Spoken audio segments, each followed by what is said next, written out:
تسبیحات و تحمیدات مالک کل خالق کائنات وحدہ لا شریک رب کے لیے، جس کا کوئی شریک نہیں، درود و سلام، درود و عظمت، درود و رحمت ہوں کائنات کے امام اعظم، مرشد اعظم، خطیب اعظم، قائد اعظم حضرت محمد رسول اللہ صلی اللہ علیہ وسلم کی ذات اقدس، جنہیں اللہ رب العالمین نے رحمت بنا کر بھیجا اور قرآن کے اندر اعلان فرمایا وما ارسلناک الا رحمۃ للعالمین۔ حمد و ثنا درود و سلام کے بعد اللہ رب العالمین اپنی رحمت میں جگہ دے صحابہ کرام کو، اولیاء کرام کو، علماء حق کو، جنہوں نے اس دین حق کو مینوان ہم تک پہنچایا۔ ہم اصل میں بات کر رہے ہیں سیرت طیبہ حضرت محمد رسول اللہ صلی اللہ علیہ وسلم، لیکن آج ہماری اسلامی سنہ کی ایک عظیم مہینہ، حرمت والا مہینہ، آج 9 ہے اور کل یوم عاشورہ 10 محرم الحرام۔ کچھ چیزیں جو اس محرم الحرام میں کرنے کی ہیں ان کو امت مسلمہ نے چھوڑ دیا ہے، اور جو نہ کرنے کی چیزیں وہ ہم کرتے۔ تھوڑی سی بات کریں گے کتاب و سنت کی روشنی میں کہ جو یوم عاشورہ ہے اس کی فضیلت کیا ہے۔ پہلا سوال ہے، کیا اس عاشورہ کی فضیلت اس لیے ہے کہ اس دن محمد رسول اللہ صلی اللہ علیہ وسلم کے نواسے حضرت حسین رضی اللہ تعالی عنہ شہید ہوئے؟ کچھ لوگوں کے ذہن میں اس سوال کا جواب یہی ہے کہ ہاں اسی لیے، لیکن ہمارے پاس اس سوال کا جواب ہے کہ نہیں۔ یوم عاشورہ کی فضیلت تب سے ہے جب سے اللہ رب العالمین نے کائنات کو بنایا، روز اول سے اللہ رب العالمین نے دنیا کو بنایا۔ اللہ رب العالمین نے قرآن مجید کے اندر فرمایا میں نے سال کے 12 مہینے بنائے، یہ اول سے ہے، اور ان 12 مہینوں میں 4 مہینے جو ہیں وہ حرمت والے، اور ان 4 مہینوں میں حرمت والا مہینہ جو ہے محرم الحرام بھی۔ یہ 3 مہینے پے در پہ ہیں اور ایک اکیلا ہے، یعنی جب سے اس کائنات کو اللہ رب العالمین نے وجود بخشا، اس کائنات کو تخلیق فرمایا، اس وقت سے سال کے 12 مہینے اور 12 مہینوں میں سے 4 حرمت والے، اور ان 4 میں محرم الحرام بھی۔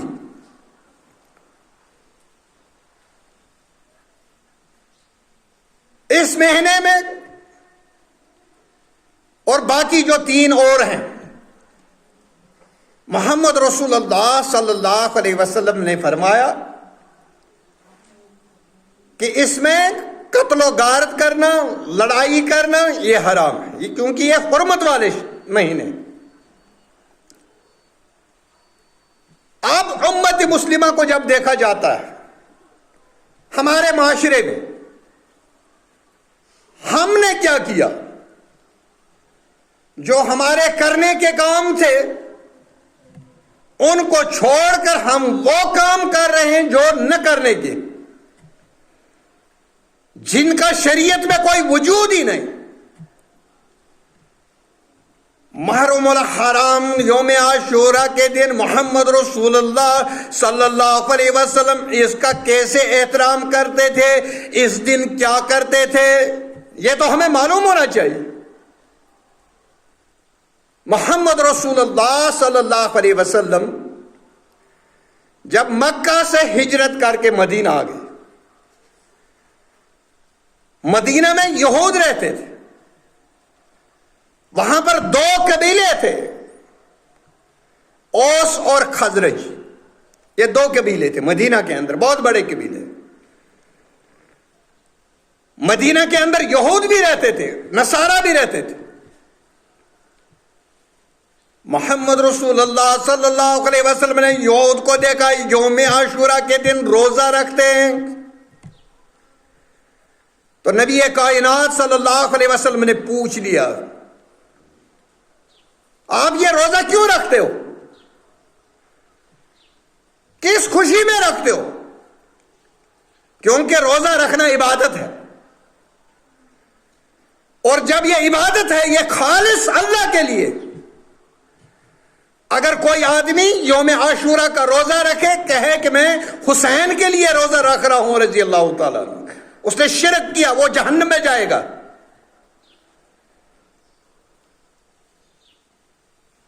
عاشورہ کا روزہ رکھنا ہے لیکن اللہ کی رضا کے لیے, کیونکہ روزہ عبادت ہے, سجدہ عبادت ہے, رکوع عبادت ہے, قیام عبادت ہے, دعا عبادت ہے, قربانی عبادت ہے. اور یہ تمام قسم کی عبادات, ان کا حقدار کون ہے؟ حضرت اللہ جل شانہ جل ذکر, صرف اللہ. اللہ ہی نہیں بلکہ صرف اللہ. صرف لگانے سے اللہ کے علاوہ کسی کی بھی نہیں, کسی کے لیے نہیں. سجدہ اللہ کے لیے, روزہ اللہ کے لیے, نماز اللہ کے لیے, زکوٰۃ اللہ کے لیے. اسی لیے علامہ ابن قیم الجوزی رحم اللہ نے فرمایا کہ عبادت صالح کب بنتی ہے, صالح اعمال جو ہمارے, یہ صالح کس طریقے سے بنیں گے؟ ہر ایک انسان جب عمل کرتا ہے وہ یہ چاہتا ہے کہ میرے اعمال جو ہیں صالح بنے. اس کے لیے شرط لگائی ہے, 2 چیزیں ہونی چاہیے. پہلی چیز, جو عبادت کرو گے یہ خالص اللہ کے لیے, اللہ کے علاوہ کسی کے لیے عبادت نہیں, یہ پہلی شرط ہے. اور دوسری شرط یہ ہے کہ جو عبادت کرو گے اس میں آپ کو دیکھنا پڑے گا کہ اس کے لیے جو محمد رسول اللہ صلی اللہ علیہ وسلم نے عبادت کس طرح کی, اسی طرح سے ہم نے بھی کرنی پڑے گی. محمد رسول اللہ صلی اللہ علیہ وسلم نے یہود سے فرمایا, آپ یہ روزہ کیوں رکھتے ہو؟ یہود نے جواب دیا, جب بنو اسرائیل غلام تھے فرعون کے, اللہ رب العالمین نے موسیٰ علیہ السلام کو ہماری نجات کے لیے بھیجا, غلامی سے نکالنے کے لیے موسیٰ کو بھیجا علیہ السلام. موسیٰ علیہ السلام جب اپنی قوم کو, بنو اسرائیل کو لے کر چلے, پیچھے فرعون کی فوج ہے, پیچھا کر رہی ہے. تو حضرت موسیٰ علیہ السلام اپنی قوم کو لے کر چل رہے, آگے دریا ہے, راستہ نہیں, سمندر ہے آگے, راستہ نہیں. یہ یہود بیان کر رہے ہیں, محمد رسول اللہ صلی اللہ علیہ وسلم کو بتا رہے ہیں کہ ہم یہ روزہ یوم عاشورہ کا کیوں رکھتے ہیں. جب فرعون پیچھے لگا گئے, دریا پیچھے, فرعون کی فوج, نہ واپس مڑ سکتے ہیں, پھر بھی خطرہ, آگے چلیں پھر بھی خطرہ. اللہ رب العالمین نے حضرت موسیٰ علیہ السلام سے کہا, تیرے ہاتھ میں جو یہ چھڑی ہے, اس چھڑی کو سمندر پر مارو. اپنا عصا سمندر میں ڈال دیا, اللہ رب العالمین نے سمندر میں راستہ بنا دیا. بنو اسرائیل اس راستے سے گزر کر نجات پا گئے، پیچھے فرعون کی فوج آ رہی ہے، فرعون ساتھ میں۔ جب اس نے راستہ دیکھا، اس نے وہاں پر بھی اپنی فوج کو دھوکہ دینے کی کوشش کی کہ یہ راستہ میری وجہ سے بنا۔ فرعون کی فوج جب پورے سمندر کے بیچ میں پہنچی، اللہ رب العالمین نے سمندر کو حکم دیا چل دے، چل دیا۔ اللہ رب العالمین نے سمندر کے اندر، پانی کے اندر موسیٰ فرعون کی فوج کو اور فرعون کو جلا دیا، غرق کر دیا۔ دریا کو حکم دے دیا چلو، لیکن موسیٰ علیہ السلام اور ان کی قوم کو نجات ملی۔ یا رسول اللہ صلی اللہ علیہ وسلم، ہم جو یہ روزہ رکھتے ہیں، ہم یہود اس شکرانے کے لیے یہ روزہ رکھتے ہیں۔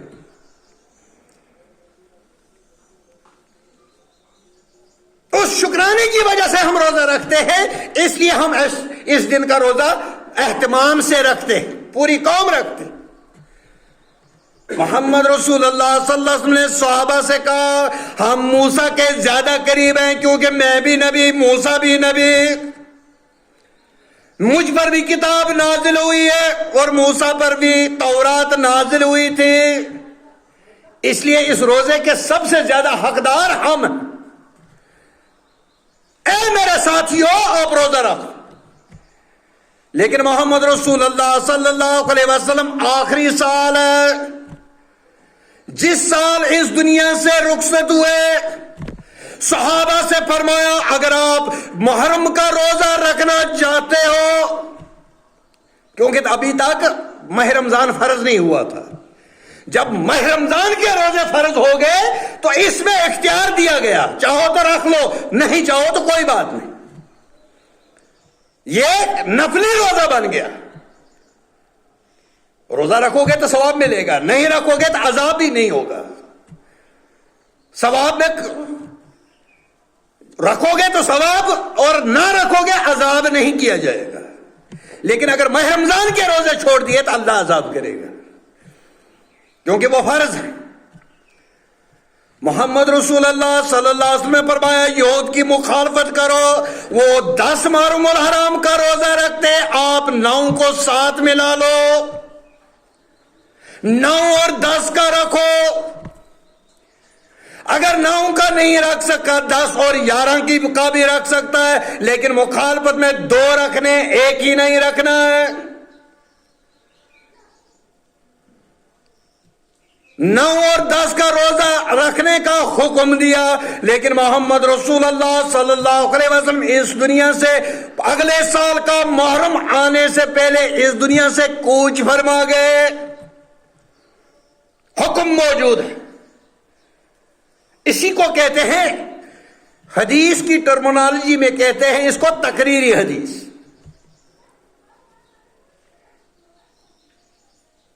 پھیلی حدیث، عمل کرنے کا موقع تو نہیں ملا، 9 اور 10 کا روزہ رکھنے کا موقع تو نہیں ملا، لیکن حکم دے دیا اگر امت رکھنا چاہے 9 اور 10 کا رکھے یا 10 اور 11 کا رکھے، خالی 10 کا نہ رکھے۔ لیکن میرے بھائیوں، ہم نے اس کو الٹا کر دیا، ہم نے روزہ رکھنا تھا، ہم پکوان پکاتے، سبیلے لگاتے، دیگیں چڑھاتے، شربتیں بانٹتے۔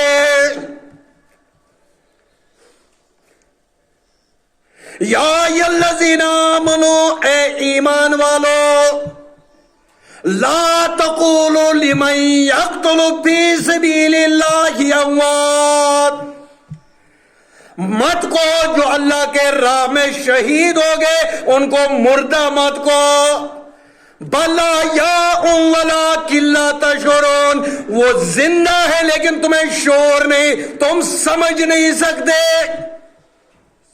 آپ کو میں ایک مثال دے دوں گا، آپ گھر میں بیٹھے ہو، 2 بھائی بیٹھے، ایک سو گیا ہے، آپ کے بالکل قریب سویا ہوا ہے، وہ خواب دیکھ رہا ہے، آپ کو پتہ چلتا ہے وہ کیا دیکھ رہا ہے؟ ہمیں اتنا شعور نہیں. اللہ نے بتا دیا جو اللہ کے لیے اللہ کے راستے میں شہید ہو جائے وہ زندہ ہوتا ہے. بل احیاء، بلکہ ایک جگہ فرمایا ان کو اللہ کی طرف سے رزق بھی دیا جاتا ہے. اہل سنت والجماعت سے یہی کہا جاتا ہے. اسی بات پر ہمیں دشمن سمجھا جاتا ہے حضرت حسین رضی اللہ تعالی، کیونکہ ہم شہید ان کو مانتے اور شہید مرتے نہیں، وہ زندہ ہوتے. اور ماتم مرنے والے کے لیے ہوتا ہے، جو زندہ ہے اس کے لیے ماتم نہیں کیا جاتا. بات سخت ہے، کڑوی ہے، لیکن ہے سچ. الحق مرن، سچ جو کڑوا ہوتا ہے، کریلا کھا جاؤ گے وہ بھی کڑوا ہوتا ہے، لیکن سچ اس سے بھی زیادہ کڑوا ہوتا ہے. یہ عام لوگوں کو ہضم نہیں ہوتا. جو لوگ حسین رضی اللہ تعالیٰ عنہ کو شہید کا درجہ دیتے ہیں وہ ماتم نہیں کرتے. شہید کا درجہ اللہ رب العالمین نے بہت اونچا بنایا. اللہ رب العالمین نے فرمایا ان کو مردہ مت کہو. تم نے کیسے مردہ مان لیا اور ماتم کرنے لگے؟ ہم تو مانتے ہی نہیں ہیں، ہم تو ان کو شہید کہتے ہیں. کیونکہ اللہ رب العالمین نے قرآن میں کہا بل احیاء، یہ زندہ ہیں. اور تمہیں شعور نہیں ہے، تم سمجھ نہیں سکتے. جب آپ کی گود میں بھی اگر آپ کا بھائی یا بیٹا سویا ہوگا، وہ سپنا دیکھ رہا ہے، آپ کو پتہ ہی نہیں چلتا. اس سے زیادہ آپ دیکھیے ایک ماں اپنے بچے کو 9 مہینے اپنے پیٹ میں رکھتی ہے، اس کو پتہ چلتا ہے یہ کس کروٹ پہ، اس کو پتہ چلتا ہے اس کی سانس کیسے چل رہی ہے؟ نہیں پتہ چلتا. اسی لیے اللہ رب العالمین نے فرمایا یہ آپ کی عقل سے باہر ہے، آپ کی عقل میں نہیں آ سکتا، یہ زندہ ہیں. اس لیے علامہ اقبال نے بھی کہا، اپنے شاعروں میں کہا، کیونکہ مجھے شعر کم یاد رہتے ہیں، میں شعر و شاعری کم کرتا ہوں. کہہ دو غم حسین بنانے والوں سے ہم شہیدوں کا ماتم نہیں کرتے. دکھ تو ہمیں بھی ہے حسین کا، لیکن سر عام جو تماشا ہم نہیں کرتے. محمد رسول اللہ صلی اللہ علیہ وسلم کا دین کے نام لے کر اور ہم تماشا کریں. افسوس مسلمانوں، ہر چیز میں ہم نے دیکھنا پڑے گا لقد کان لکم فی رسول اللہ اسوۃ حسنہ. ہم دنیا میں آئے ہیں یوں ہی اپنی مرضی سے ہم جی لیں. ہمیں جینا پڑے گا جتنا جینا ہے اللہ نے قسمت میں لکھا ہے، لیکن اس جینے کے لیے ہمارے لیے روڈ ماڈل، ہمارے لیے اسوہ حسنہ اور نمونہ جو ہے ماڈل ہے محمد رسول اللہ صلی اللہ علیہ وسلم.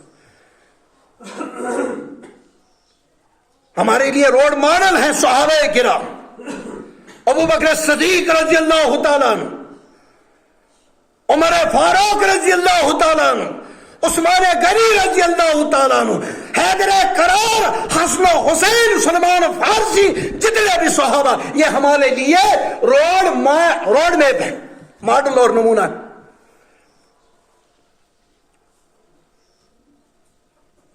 کیونکہ یہ زندہ ہے. ہم شہید کو اللہ کے قرآن کے مطابق زندہ مانتے ہیں، اس لیے ہم یہ تماشا نہیں کرتے. یہ ہمارا جواب ہے. آپ جو کرتے ہو وہ آپ جانو اور آپ کا اللہ جانے. اور خوشی ملتی ہے ان کو. کیا محمد رسول اللہ صلی اللہ علیہ وسلم نے اپنے دشمن کو بھی کبھی گالیاں دی ہیں؟ ایسے بھی لوگ دیکھے ہیں گالیاں بکی جاتی، ایسے بغیر لوگ. آپ عیسائیوں سے پوچھو کہ حضرت عیسیٰ علیہ السلام کے سب سے اچھے لوگ کون ہیں، وہ کہیں گے حواریون. حواری اچھے لوگ ہیں. یہودیوں سے پوچھو، کہیں گے جو موسیٰ کے ساتھ تھے وہی لوگ اچھے. لیکن ہماری امت میں ایک گروپ ایسا بھی موجود ہے، وہ انہی پر زبان چلاتے ہیں، صحابہ پر. اللہ معاف کرے، اللہ انہیں بھی ہدایت کرے. ہم تو کچھ نہیں بول سکتے، اللہ حساب لینے والا ہے. آپ مجھے بتاؤ، سب سے اچھا فیصلہ کرنے والا کون ہے؟ اللہ. اللہ سے زیادہ کوئی انصاف کر سکتا ہے؟ اگر ہم نے یزید کو رحمت اللہ کہتے ہیں تو نہ لعنت اللہ کہتے ہیں، اس کو اللہ کے حوالے کرتے ہیں. جو اس کا مقام ہے وہ اللہ جانے، وہ جانے. ہمیں کیا؟ ہمیں اس چیز کا مکلف ہی نہیں بنایا گیا ہے. آپ لوگوں کے ایب ٹٹولتے رہو، یہ ہمارا کام ہی نہیں ہے. اس کے لیے تو منع کیا گیا کہ مسلمانوں کے ایب مت ٹٹولو، پردہ کرو. لیکن ہم سر بازار اور یہ تماشے جو ہو رہے ہیں اسلام کے نام پر ہو رہے ہیں، اسلام کا نام لے کر یہ کیا جا رہا ہے، اس پاکیزہ دین کا نام لے کر یہ کام کیے جا رہے ہیں. محمد مصطفیٰ صلی اللہ علیہ وسلم کا نام لے کر ایسے کام کیے جاتے ہیں جو شریعت کے خلاف. اور یہ یوم عاشورہ ہے کیا؟ اس کی فضیلت فقہ میں اختلاف ہو سکتا ہے، ہر چیز میں جو ہے اختلاف ہو سکتا ہے، لیکن جو رسول اللہ صلی اللہ علیہ وسلم کی صحیح احادیث ہے ان میں کوئی اختلاف تو نہیں ہے نا. پہلی حدیث صحیح بخاری کے حوالے سے نبی کائنات صلی اللہ علیہ وسلم فرمایا ھذا یوم الصالح، یہ صالح دن ہے. یوم عاشورہ جو ہے یہ صالح دن ہے. یہ جب سے آدم دنیا میں آیا، جب سے دنیا وجود میں آئی، تب سے یوم عاشورہ کی فضیلت ہے. لیکن آپ اتفاق دیکھیے، حضرت حسین رضی اللہ تعالیٰ عنہ کی عظمت دیکھیے، ان کے نصیب میں جو شہادت کا دن آیا وہ بھی یہی 10 محرم الحرام. فضیلت اور بڑی. فضیلتیں کتاب و سنت کی اتباع سے بڑھتی ہیں، ایسے نہیں بڑھتی ہیں کہ آپ تماشا کرو گے. میں نے ایک دن آپ کو بتایا تھا، میرے خیال میں پچھلے سال، کہ اگر جھنڈا چڑھانے سے اللہ راضی ہو جائے تو میں ہر مہینے 10 جھنڈے چڑھاؤں گا. اللہ رب العالمین جھنڈوں سے خوش نہیں ہوتا، وہاں پر اعمال چاہے، اور وہ بھی صالح اعمال. ان میں 2 چیزیں پہلے دیکھی جائیں گی، ایک